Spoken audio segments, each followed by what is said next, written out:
నమస్కారం శ్రీవార్త న్యూస్కి స్వాగతం. కొంతమంది నాయకులు, కౌన్సిలర్లు వ్యాపారం కుదరక టీడీపీలో చేరినారని చెబుతున్న వైసీపీ కౌన్సిలర్లు మీ వ్యాపారం ఎంతకు కుదిరిందో చెప్పాల్సిన అవసరం ఎంతైనా ఉందని వారు డిమాండ్ చేశారు. మీకు చేతనైతే మేము సవాల్ విసరడం మేము అది చేస్తాం ఇది చేస్తామని, ఎందుకంటే మనసున్న నాయకుడు, మంచి నాయకుడు దగ్గర మేము పనిచేస్తున్నాము అనేది మాకు ఒక సాటిస్ఫాక్షన్ చాలు. ఇదే సార్ మాకు, మేము కందికుండా గెలిపించడానికి మా స్థాయి శక్తులు అప్పు చేస్తాం, గెలిపించుకుంటాం కూడా. దయచేసి చేతులు చూడించి కదిరి నియోజకవర్గ ప్రజలకు, ముఖ్యంగా మైనార్టీ సోదరులకు కులం వద్దు, మతం వద్దు, మనకు పనిచేసే నాయకుడు కావాలా. నేను వాడు, నేను వీడు అని చెప్పి మీరు ఈ సిద్ధాంతాలపైన ఓట్లు అడగండి. మా సాయి నిలబడినాడు, సాయికి ఓటేయండి, అవతల వీడు చింతామణి నిలబడింది, చింతామణికి వద్దు, ఇట్లాంటివన్నీ ఏంటి డ్రామాలు అవి? ఈ 4 డ్రామాలు 6 డ్రామాలు వదిలేసి మీరు కరెక్ట్గా రాజకీయం చేయండి సార్. జై నాయకుడు ఎవరైనా ఉన్నాడు కదిరి నియోజకవర్గం ఉంటే అది ఒక కందికుంట వెంకటప్రసాద్ అని చెప్పి మరొక మాట చెప్తాన్నా. మీకు చేతనైతే మేము సవాల్ విసరడం మేము అది చేస్తాం ఇది చేస్తామని, ఎందుకంటే మన కదిరి పట్టణానికి ఒక ముఖ్యమంత్రి ఇఫ్తియార్ విందు అని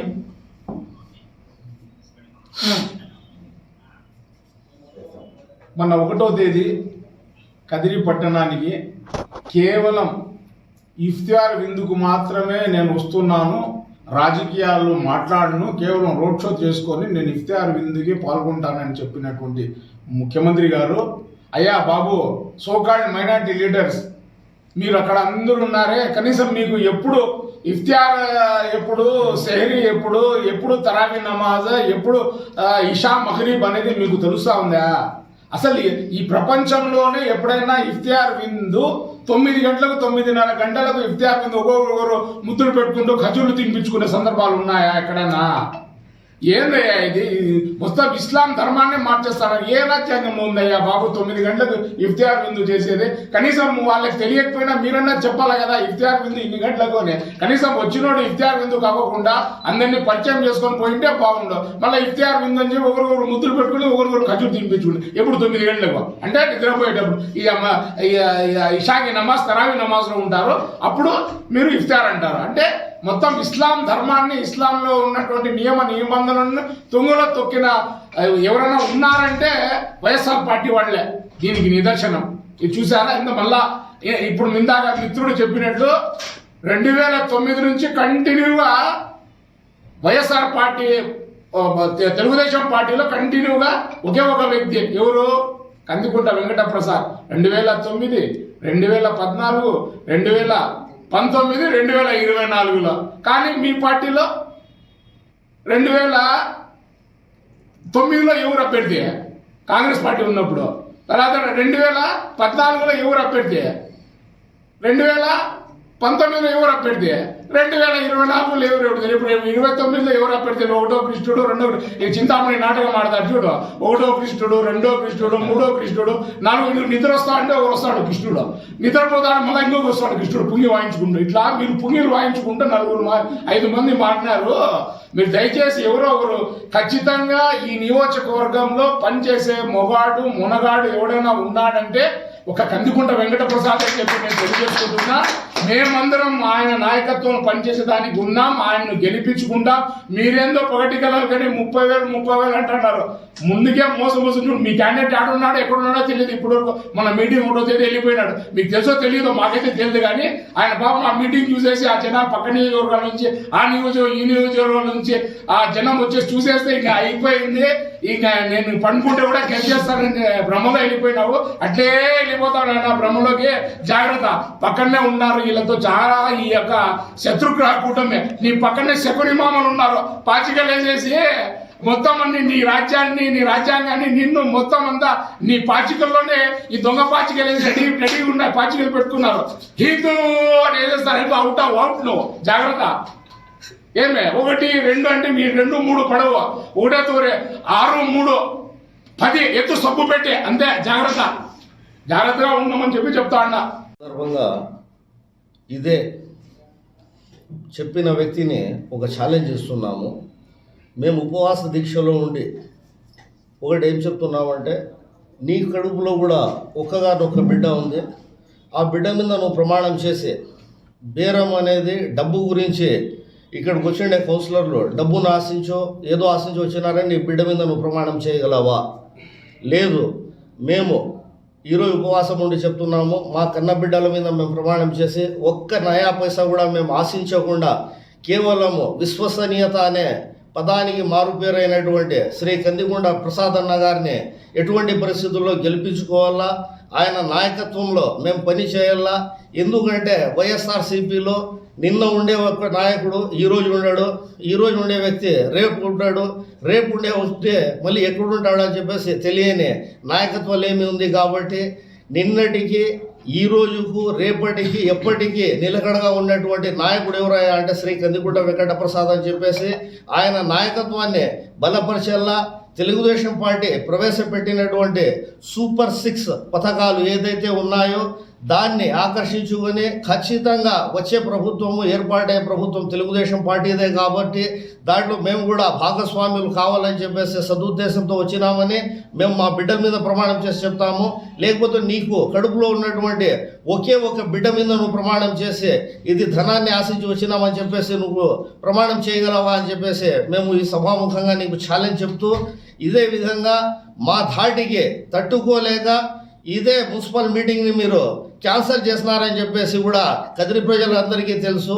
దాదాపు 20 లక్షల రూపాయల గుజరీని ఎవడప్ప సొమ్ము అని చెప్పేసి అడ్డదావతో కనీసం టెండర్ అనేది లేకుండా మీరంతా నడిపించినారో అది కూడా ఈరోజు నేను మొక్కపోతున్నాను. కాబట్టి దీని తర్వాత ఒక్కొక్క రోజు ఒక్కొక్క ఎపిసోడ్ అనేది మేము చూపిస్తాం మీకు. మీరు ఏదైతే హాజీల ముసుగులో కావచ్చు, పెద్ద మనుషుల ముసుగులో కావచ్చు, కానీ మీరు చేస్తా ఉన్నటువంటి దొంగ వ్యాపారాలు ఏమని చెప్పేసి తెలియజేసుకుంటూ మున్సిపాలిటీని సర్వనాశనం చేస్తున్నారు. ఒక్కొక్కటి మీ గురించి గుట్టు ఇప్పుతాపోతామని చెప్పేసి ఈ సందర్భంగా తెలియజేసుకుంటూ మరొకమారు మీ అందరికీ నమస్కారం. అధికార పార్టీకి సంబంధించిన నాయకులు, కౌన్సిలర్లు కొంతమంది వీళ్ళ పదవీ కాలం అధికార పదవీ కాలం అయిపోయిన తర్వాత ఇంకా మేమంతా ఒకటిగా ఉన్నామని చూపించుకునే ప్రయత్నం చేస్తూ ఉన్నారు అనేది తెలుగుదేశం పార్టీగా కదిరి నియోజకవర్గ జనాలకు మేము గుర్తు చేస్తూ ఉన్నాం. ఎందుకంటే కౌన్సిలర్లుగా వీళ్ళు టోటల్గా ఫెయిల్యూర్.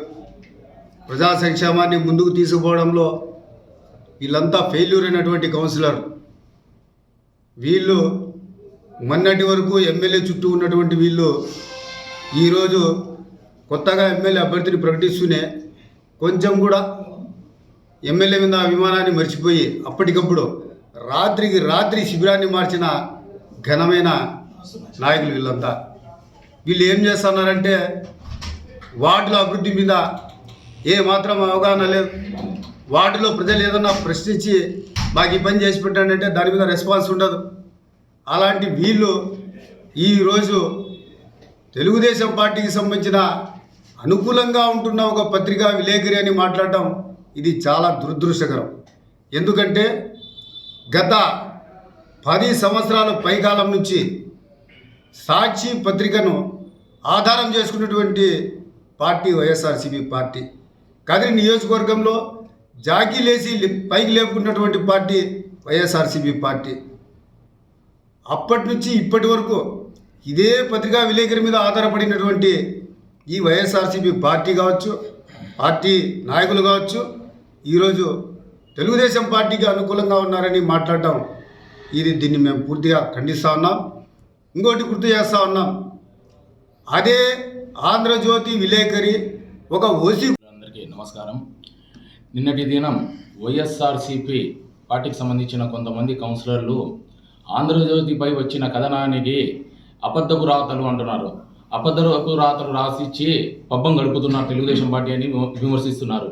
విమర్శించేటప్పుడు అబద్ధపు రాతలు రాయాల్సిన అవసరం మాకు లేదయ్యా. అబద్ధపు రాతలు రాసే మీడియా మీది, సాక్షి పత్రిక మీది. మీరు ఎంతసేపు అయినా ప్రజలు మభ్యపెట్టడానికి అబద్ధపు రాతలు రాసి పబ్బం గడుపునేది మీరు. ఒక్కసారి గతంలో చూసుకుంటే మీ సాక్షి విలేకరి ఎన్ని అక్రమాలు చేశారో, ఎన్ని అబద్ధపు రాతలు రాసి ఏ విధంగా మమ్మల్ని లేనిపోని అబద్ధపు రాతలతో రాసి ప్రజల మధ్య చూపించాడు. కానీ ప్రజలు నమ్మే స్థితిలో లేదు. మీ పార్టీకి కానీ మీకు కానీ ఇక వచ్చే రోజుల్లో సమాధి కట్టాలని ప్రజలు ఎప్పుడో నిర్ణయించుకున్నారు. మాకు అవసరం లేదు అబద్ధపు రాతలు రాసి పబ్బం గడుపుకోవడానికి మాకు అవసరమే లేదు. ఎప్పుడో మీ పార్టీకి అంతం చేయడానికి ప్రజలు కాసుకొని ఉన్నారు. ఈ అవకాశం ఇచ్చిన వైస్ చైర్మన్ భర్త అయిన శంకర్, పిచ్చిలి శంకర్ అనే వ్యక్తి ఆంధ్రజ్యోతి విలేకరి పైన కక్షపూరితమైన వ్యాఖ్యలు చేయడం జరిగింది. ఆయన పొదుపు సంఘాల డబ్బుల్ని వాళ్ళ భార్య అయినటువంటి గంగాదేవి ఇతర అవసరాల కోసం, వాళ్ళ వ్యక్తిగత అవసరాల కోసం వాడుకోవడంతో అది నిజాన్ని బయటికి తీయడం వల్ల వ్యక్తిగత ఆరోపణలు చేసి ఆయన ఆంధ్రజ్యోతి విలేకరి మీద వ్యక్తిగతంగా ఆరోపణలు చేయడం జరిగింది నిన్న. అయ్యా పిచ్చిలి శంకర్ గారు, నీ అధికారం అడ్డు పెట్టుకొని మున్సిపాలిటీలో కానీ కదిరి టెంపుల్ నరసింహస్వామి టెంపుల్లో కానీ మీరు డబ్బులు తీసుకొని ఉద్యోగాలు ఇప్పిస్తామని ఎంతమందికి చెప్పినారు, ఎంతమంది దగ్గర డబ్బులు తీసుకున్నారు? మా దగ్గర అన్ని ఆధారాలు ఉన్నాయి. ఆధారాలతో వాళ్ళని పిలుచుకొచ్చి ప్రెస్ మీట్ ఇప్పిస్తే నీ భవిష్యత్తు ఏందో అర్థమైపోతుంది. అలాంటి ఆరోపణలు చేసేటప్పుడు ముందు వెనక ఆలోచించి ఆరోపణ చేయమని ఎస్సీసీఎల్గా మేము ఖండిస్తున్నాం. ఏర్పాటు చేయడం అంటే నిన్నటి దినం ఆంధ్రజ్యోతిలో కొద్దిమంది కౌన్సిలర్లు వ్యాపార దృక్పథంతో వాళ్ళకు అందుబాటులో లేదనే ఉద్దేశంతో పార్టీ మారారని ఆరోపించడం జరిగింది. అది నిరాధారము. నేను స్వచ్ఛందంగా, ఎందుకంటే నేను ఒక బీసీ నాయకుడిగా కందుకుంట వెంకటప్రసాద్ గారికి అతన్ని గెలిపించాలనే మా యొక్క బీసీ యొక్క ధర్మంతో నేను ఈ పార్టీలోకి చేరడం జరిగింది. ఎందుకంటే గత 3 సంవత్సరాలుగా సమాజానికి సేవ చేయాలనే ఉద్దేశంతో ఒక మంచి దృక్పథంతో నేను వార్డులో గెలిచి వాళ్ళు అభివృద్ధి కార్యక్రమాలు చేయాలని ఎంత సంకల్పించానో 3 సంవత్సరాలుగా మా వార్డు 20 వార్డులో ఎలాంటి అభివృద్ధి చెందలేదు. ఎంతో రిక్వెస్ట్ చేసినా కానీ ఒక్క పని కూడా జరగనందున నేను కలత చెంది ఈ పార్టీలో ఉంటే భవిష్యత్తులో మనకు పేరు రాదు, మనం ప్రజలకు అభివృద్ధి చేయలేమనే ఉద్దేశంతో నేను పార్టీ మారడం జరిగింది తప్ప ఎలాంటి ఒత్తిడులు కానీ ఎలాంటి డబ్బు ఎవరు ఇచ్చి ఆ పార్టీకి చేరాలన్నది ఇటువంటి ఏమైనా ఉంటే ఆ విధంగా డబ్బు తీసుకొని మేము చేరామని మీరు నిరూపించగలరా అని ఈ సందర్భంగా నేను తెలియజేస్తున్నాను. పార్టీ యొక్క అభివృద్ధి కావాలని, బీసీలకు న్యాయం జరగాలనే ఉద్దేశంతో నేను ఈ పార్టీలో చేరడం జరిగింది. భవిష్యత్తులో కూడా ఈ చంద్రబాబు నాయుడు గారి నాయకత్వంతో భవిష్యత్తు అభివృద్ధి చెందుతుంది, మా వాడు అభివృద్ధి చేసుకోవచ్చన్న ఉద్దేశంతో తప్ప వేరే ఉద్దేశంతో ఏమీ లేదు. కాబట్టి మా బీసీ నాయకుడైన కందుకుంట వెంకటప్రసాద్ గారిని ఈసారి తెలుగుదేశం పార్టీ తరఫున గెలిపించి ఉమ్మడి అభ్యర్థిగా అతను నిలబడినందున 3 పార్టీలు కలిసి అతని అభివృద్ధికి, అతని గెలుపుతనానికి మేమంతా కృషి చేసి అతన్ని గెలిపించి భవిష్యత్తులో మా యొక్క వార్డు అభివృద్ధికి మేము తోడ్పడాలనే ఉద్దేశంతో చేరినాం తప్ప వేరే ఉద్దేశం కాదు అని ఈ సందర్భంగా తెలియజేస్తాను.